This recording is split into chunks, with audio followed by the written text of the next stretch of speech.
प्यारे बच्चों, अस्सलाम वालेकुम रहमतुल्लाहि व बरकातुहू। तो आज मैं फिर आपके खिदमत में हाजिर हूँ और हमारा एक टॉपिक है टू फाइंड एचसीएफ बेटा। तो टू फाइंड एचसीएफ कल हमने रेशनल नंबर और इरेशनल नंबर के ऊपर डिस्कस किया था।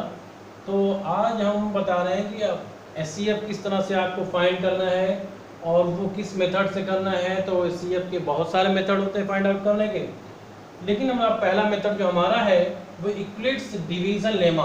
अब ये इक्लिप्स डिवीजन लेमा होता क्या है, तो हमने लिख रखा है if a and b are any two positive integer then there exist unique non negative integer q and r such that a equal to B Q plus r where zero less than r less than b. आप घबराइए मत, ये कुछ भी नहीं है। इन चीज़ों को आप पहले छोटे क्लास में पढ़ चुके हैं, तो हम बताते रहे हैं कि है क्या ये एक्चुअल है ये डिवीज़न आपका। ये छोटे क्लास में जो आप डिवीज़न करते हैं वो है कि आप मान लिया आपने 35 को 7 से या 3 से डिवाइड किया, तो कैसे करेंगे? 3 1 3 0 5 उतारते हैं आप, 3 1 3 क्या आया? 2 आया। तो ये बेटा आपका क्या है? क्यू है, क्वोशंट है। ये आपका क्या है? रिमाइंडर है। ये आपका क्या है? डिवाइजर है बी। और ये आपका क्या है? डिवाइडेंड है। तो इस तरह से आप ये कह रहा है, अब ये बताओ जब आपने 3 से 35 को डिवाइड किया है, मीन्स किसी डिवाइजर को से किसी डिवाइडेंड को आपने डिवाइड किया है, तो क्या इसका मतलब ये होता है, पढ़ा जाता है 35 डिवाइड्स 3 डिवाइड 35। 3 किसको डिवाइड कर रहा है? 35 को डिवाइड कर रहा है। और यहाँ पर 11 आपका क्या आया है? क्वोशंट आया है। 2 क्या आया है? आपका रिमाइंडर आया है। तो सेम वही चीज़ आपको लिख दी गई है। आप किताबों में देखकर घबरा जाते हैं, लेकिन बेटा घबराने की कोई बात नहीं है।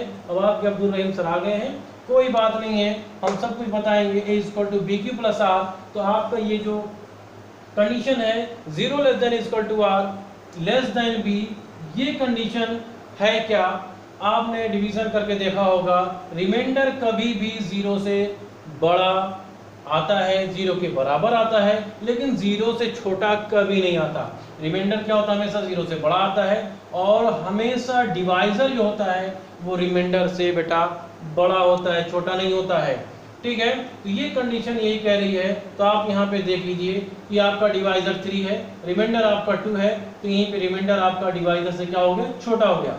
लेकिन रिमाइंडर 0 आ सकता है, या फिर डिवाइजर से छोटा आ सकता है, या फिर क्या है? फिर 0 से बड़ा आ सकता है। तो ये आपका हमने ये इक्वल टू डिवाइडेंड, बी आपका डिवाइजर, फिर इक्वल टू क्वोशंट। तो आपको उम्मीद है कि आपको बात समझ में आ गई होगी कि मेन चीज़ है क्या, जब हम किसी दो नंबर का डिवीजन करते हैं या दो नंबर को डिवाइड करते हैं, तो हमको 2 और नंबर मिलते हैं। वो नंबर आपका क्यू एंड आर है। यही आपका 2 नंबर है जो पॉजिटिव इंटीजर है। कभी भी क्वोशंट नेगेटिव नहीं आता, कभी आपका रिमाइंडर नेगेटिव नहीं आता। 2 पॉजिटिव आपके कैसे हैं? नंबर हैं। तो यही चीज़ कह रहा है कि then there exist unique non negative. तो ये नॉन नेगेटिव मतलब यही क्यू और आर है। उसके बाद हमने दिखा Euclid's division lemma, Euclid's division algorithm. Euclid's division algorithm क्या है? If a and b are 2 positive integer such that a equal to B Q plus r है। सेम कंडीशन यही बेटा है, सेम ही कंडीशन है। Then there exist common divisor of A and b is a common divisor of B and R and vice versa। तो ये कह रहा है कि सेम हमको इसी मेथड से निकालना है क्या? To find the HCF. तो इक्विटी डिवीजन एल्गोरिथम से आप क्या निकालेंगे बेटा? If a and b are 2 positive integer such that a equal to B Q plus are, तो इससे आप एचसीएफ निकालेंगे। तो इसमें इक्विटी डिवीजन लेमा में, इक्विटी डिवीजन एल्गोरिथम में थोड़ा सा फर्क है। वो हम बता ये रहे हैं कि ए और बी 2 पॉजिटिव इंटीजर हैं जिनको इस तरह से लिखा जा सकता है, every common divisor of A and B. Every common divisor of A and B, A और बी का कोई कॉमन डिवाइजर है, is a common divisor of B and are, तो वो आपका बी और आर का भी कॉमन डिवाइजर होगा। जैसे आप यहाँ पे देखिए कि अगर 3 और 35 का कोई कॉमन डिवाइजर है, तो वो कॉमन डिवाइजर 11 और 2 के लिए भी कॉमन डिवाइजर होगा। तो 3 और 5 का मीन्स अगर एचसीएफ निकालें तो आपको मिलेगा 1, और अगर हम 11 और 2 का एचसीएफ निकालें तो आपको मिलेगा 1। This is the common divisor of A and b and b and r, b and are. तो 3 और आप निकालेंगे 3 और 35 का डिवाइजर, आपका कॉमन डिवाइजर 1। बेटा b और r का डिवाइजर देखेंगे तो b और r का डिवाइजर भी आपका क्या आएगा, 1 आएगा। तो ये आपका इक्विलेट डिवीजन लेमा हो गई। और इक्विलेट डिवीजन लेमा और इक्विलेट्स डिवीजन एल्गोरिथम में थोड़ा सा फर्क है। इसमें से जनरल आपकी डिवीजन है जो आपको 2 नंबर देती है, 2 यूनिक नंबर पॉजिटिव इंटीजर की और r देता है। यहाँ पे कॉमन डिवाइजर की बात हो रही है कि अगर 2 नंबर आपस में निकाल रहे हैं तो a और b का अगर कोई कॉमन डिवाइजर है, कोई कॉमन पॉजिटिव नंबर है, तो वो पॉजिटिव नंबर, वो कॉमन नंबर b और r के लिए भी होगा। तो इस तरह से इक्विलेट डिवीजन एल्गोरिथम मेथड से हम निकालेंगे बेटा HCF। क्या निकालेंगे बेटा, HCF निकालेंगे। तो आप इसको नोट कर लिए होंगे और नोट कर लीजिए। तो बेटा देखिए हमारे इस नंबर पर 888933880038 पर पर्सनल कांटेक्ट कर सकते हैं। अगर कोई प्रॉब्लम है तो पूछ सकते हैं और कमेंट करके कमेंट बॉक्स में कमेंट करिए और बताइए कि अगर कोई कमी हो समझाने में तो आप बिल्कुल कमेंट करके हमको बता सकते हैं, उस कमी को हम सुधारेंगे। तो हमारा कॉन्टैक्ट नंबर 8933880038 है। विदाउट हिचक आप पूछिए। अब आपके अब्दुल रहीम सर आपके सामने हैं, कोई दिक्कत नहीं बेटा, हाई स्कूल में बहुत अच्छे मार्क्स आने वाले आपके हैं। आप रेगुलर पढ़ते रहिए और इस तरह से आप HCF पता करेंगे। कैसे पता करेंगे, हम एक क्वेश्चन लिखते हैं, फाइंड द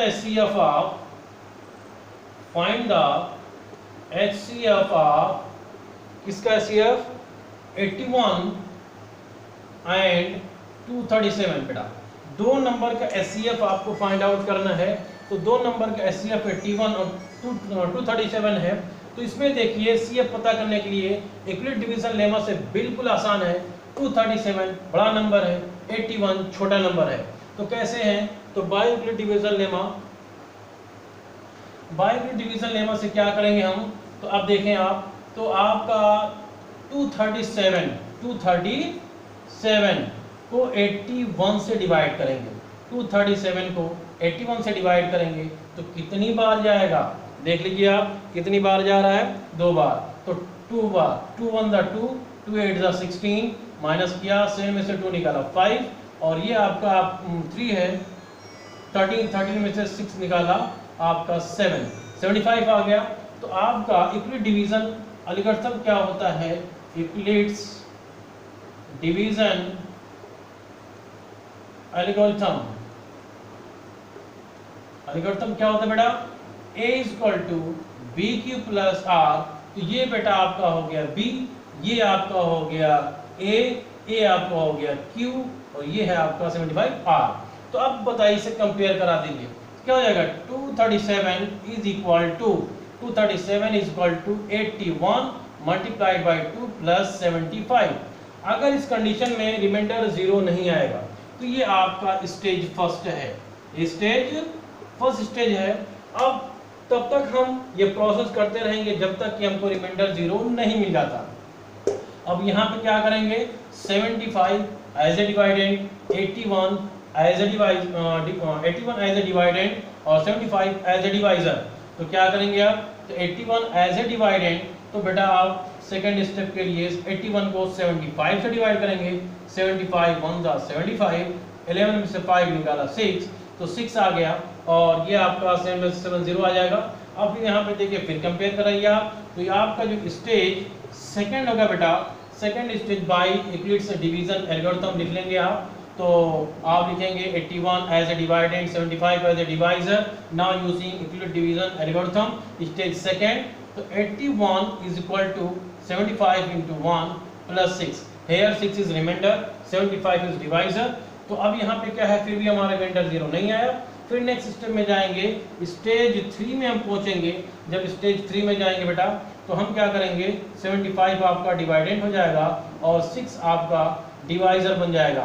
तो 6 डिवाइजर बन जाएगा, 6 1 जा 6, 7 में से 6 निकाला 1, 5, 6 2 दा 12, आपका आ गया बेटा 3।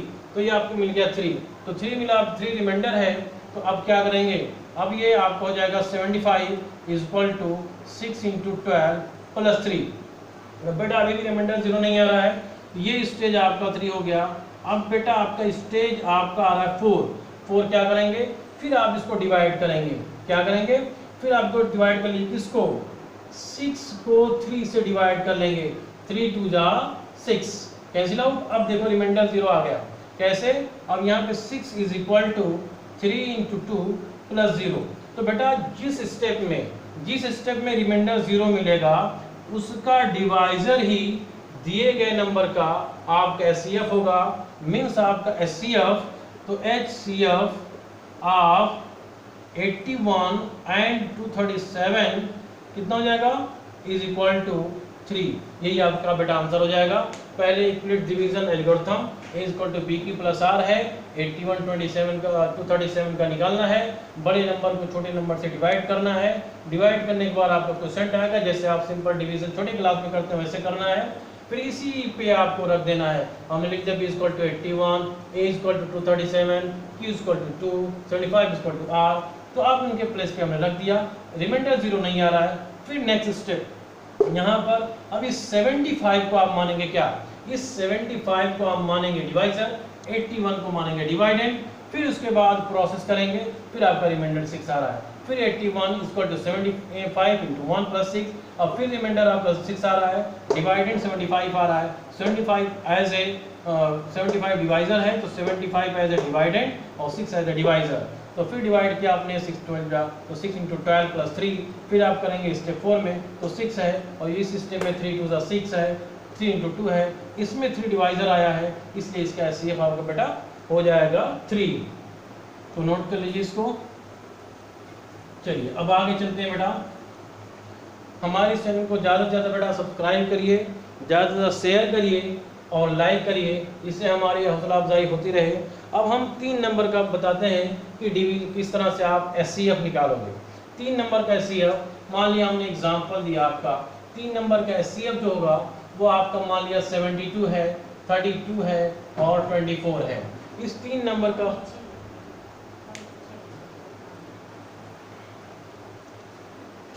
नंबर का जो डिवाइजर आपका है आपका 72, 32 और 24, 72, 32, 24, और इस तरह से आपका 3 नंबर आ गया। 3 नंबर्स हमको फाइंड करना है एचसीएफ।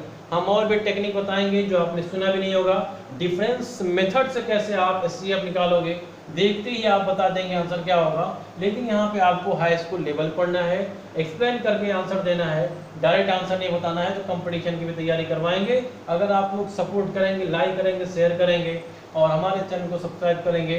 तो आप देखिए 72, 32, 24 है, तो अब ये कैसे निकालेंगे, तो सबसे बड़ा पहले नंबर ले लीजिए, तो 72 को डिवाइड कर दीजिए 32 से, 32 और 2 जा 64, आपका कट के आ गया 8, बेटा आ गया 8 आ गया। तो बाय इक्विवेलेंट डिवीजन लेमा से कैसे करेंगे आप, तो आप जानते हैं a equal to B Q plus r होता है, बाय इक्विवेलेंट डिवीजन लेमा आप लिख लीजिएगा।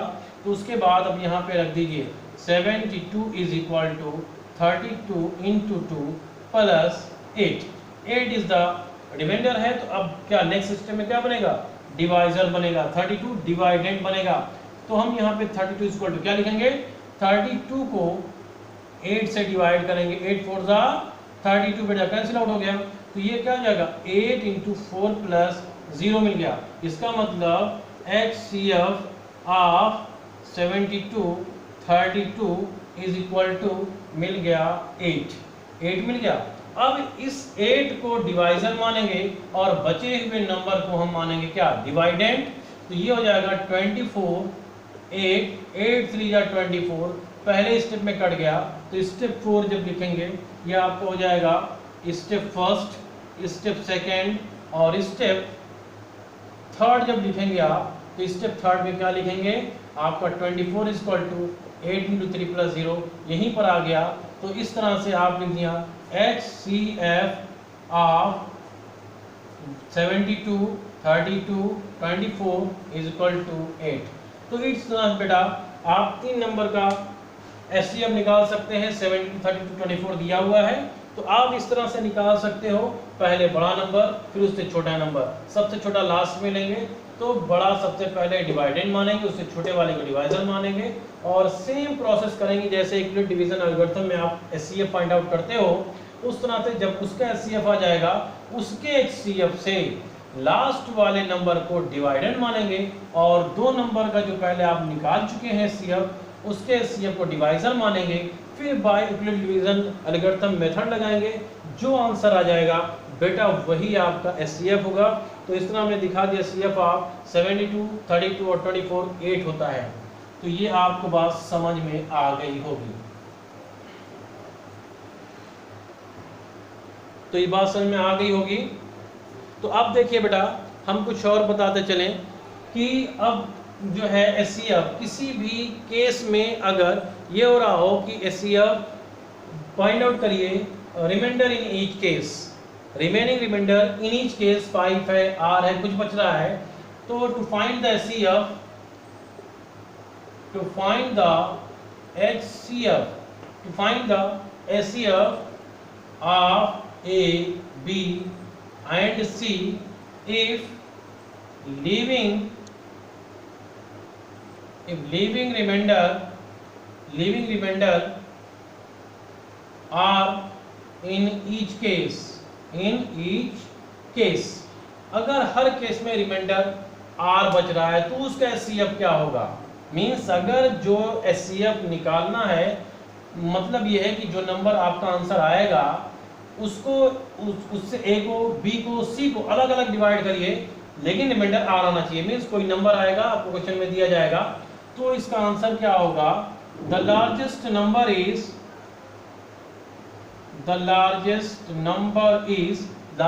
क्या होगा, HCF R। बेटा A minus R, B minus R, C minus R, dot dot and so on. तो जितने भी नंबर होंगे उस रिमाइंडर को पहले हम दिए गए नंबर में से माइनस कर लेंगे, जो नंबर बचेगा उसका HCF निकाल लेंगे, वही आपका आंसर हो जाएगा। और अगर रिमाइंडर इफ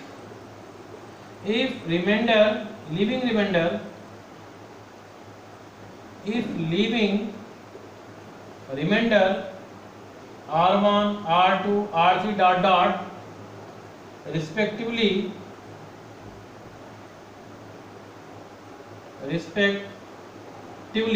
अगर रिस्पेक्टिवली रिमाइंडर, हमारे कहने का मतलब ये है कि ये R1, R2, R3 जो रिमाइंडर हैं वो A, B और C में से रिमाइंडर बच रहे हैं कि जो आंसर आएगा उससे अगर A को डिवाइड किया जाएगा रिमाइंडर R1 बचेगा, B को डिवाइड किया जाए तो रिमाइंडर R2 बचेगा, C को डिवाइड किया तो रिमाइंडर R3 बचेगा। तो इस तरह से हम कहेंगे कैसे हम निकालेंगे, कैसे फाइंड आउट करेंगे कि ये बेटा आपका है, इसमें निकाल लेंगे हम, इसमें करेंगे कि HCF of A minus R1, B minus R2 और C minus R3 dot dot. तो इस तरह से जितने भी नंबर होंगे रिस्पेक्टिवली रिमाइंडर दिए जाएंगे, उन रिमाइंडर को रिस्पेक्टिव नंबर ABC में से माइनस कर देंगे, घटा देंगे, जो नंबर बचेगा उसका HCF निकाल लेंगे, वही आपका एग्जैक्टली आंसर आ जाएगा। और ये आप पहले पढ़ चुके हैं यूक्लिड डिवीजन लेमा से। बेटा बस हमको ये बताना था, और यहाँ पर आपका ये हो गया, तो ये मेथड हमने बता दिया, ठीक है। और अगर ये बात समझ में ना आएगी तो हम अगले लेक्चर में इस पे क्वेश्चन कराएंगे। तो बेटा बस आज इतना ही। आपके अब्दुल रहीम सर आपसे विदा लेना चाहते हैं, आपसे इजाज़त चाहते हैं। तो हमारे चैनल को सब्सक्राइब करना मत भूलिएगा, लाइक करना मत भूलिएगा, अपने दोस्त अहबाबों को शेयर करिए, ज़्यादा से ज़्यादा लाइक करिए। अगर पर्सनल कांटेक्ट करना है तो हमारे मोबाइल नंबर 8933880038 पर हमसे कांटेक्ट कर सकते हैं। हम इस मुश्किल दौर में आपके साथ बहुत ही हिम्मत के साथ खड़े हैं, बहुत मेहनत के साथ हम ये वीडियो आपके पास बना के भेज रहे हैं। हमारे पास उतना फैसिलिटी नहीं है, अगर आप चाहेंगे लाइक करेंगे, शेयर करेंगे, सब्सक्राइब करेंगे तो हमारी हौसला अफजाई होगी। उस तरह से हम आपके लिए, आपके फ्यूचर के लिए बढ़िया से बढ़िया वीडियो डाल सकेंगे, बढ़िया से बढ़िया टॉपिक जो भी टॉपिक आपको समझ नहीं आ रहा बगैर हिचक अब्दुल रहीम सर पे कॉल करिए, लाइक करिए, शेयर करिए, कमेंट करिए और पूछिए कि सर ये हमको समझ नहीं आ रहा। बिल्कुल आप उस टॉपिक पर बेहतरीन वीडियो डालेंगे, कन्फ्यूज़न थोड़ा भी नहीं रहेगा। तो बेटा हमको उम्मीद होगी कि इस पर अब बिल्कुल आपको कन्फ्यूज़न नहीं होगा कि जो भी एचसीएफ निकालना 3 नंबर का, 4 नंबर का, 5 नंबर का रिमाइंडर नीट केस में बच रहा है तो उस नंबर से रिमाइंडर आर को क्या करिए, घटा दीजिए सब में से। तो जो नंबर आएगा उसका एचसीएफ निकाल दीजिए। फिर अगर आपका living reminder R1, R2, R3 respective दे रहा है, फिर उस नंबर में से रिस्पेक्टिव रिमाइंडर को माइनस कर दीजिए, उसका एचसीएफ निकाल लीजिए, खटाक से आपका आंसर आ जाएगा। लेकिन हम इनको चुटकियां बताएंगे कि आप रिमाइंडर बच रहा है ईच केस में और रिस्पेक्टिव R1, R2, 3 बच रहा है, तो आप चुटकियों में बाय डिफरेंस मेथड से कैसे पता करेंगे तो हम ये बताएंगे अगले लेक्चर में। तो आज हम इजाज़त चाहते हैं। अस्सलामु अलैकुम रहमतुल्लाहि व बरकातहू।